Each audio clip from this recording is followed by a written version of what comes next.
Hi, this is Sasha from Skein Shop, and today I want to show you how to do the double chain cast on using both 2 knitting needles or a knitting needle and a crochet hook, which is my personal preference. So we'll start by just tying a slip knot near the end of the yarn and putting it onto one of our needles. If you're using a crochet hook, put it on your crochet hook, because this needle is actually going to be the needle that the stitches get cast onto. So you'll hold them side by side. For the first stitch, make sure that you're kind of holding on to that slip knot so it doesn't spin. You'll wrap over the top of both needles, around the back, and then over the top of just the first one and in between. So we have 1 loop on this needle, 3 loops on that needle. Now the goal is to get this loop, the last wrap, to go through the other 2. And with knitting needles, I find it easiest to do just one at a time. So first we'll duck under that first loop, and then we'll dive through the slip knot. Now we have just 1 loop on each needle.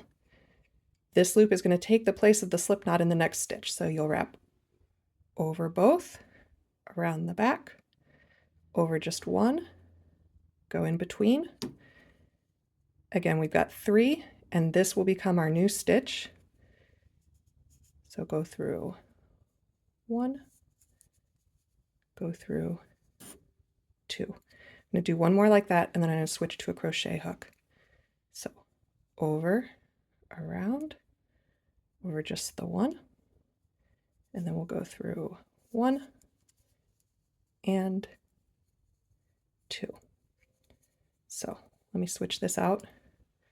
For a crochet hook, I like to use a hook that is the same size as my knitting needle, so make sure you look at the millimeter measurement. That's the most reliable. Or if that's not available, just a tiny bit bigger. So the wrapping is the same, over the top, around the back, over the top. But now we can just use the hook of the crochet hook to pull through both in one kind of quick motion. I grabbed a crochet hook with a little burr on it. Let's do that again. Over, over, and then pull through. Over, over, and pull through. When you have cast on the number that you want, -1, take this loop that's on your crochet hook or your spare needle and just pass it over. That will become your last stitch. And this gives you a really wonderfully stretchy edge that has a chain on both sides. That's where the extra yarn comes from that gives you a really nice stretch.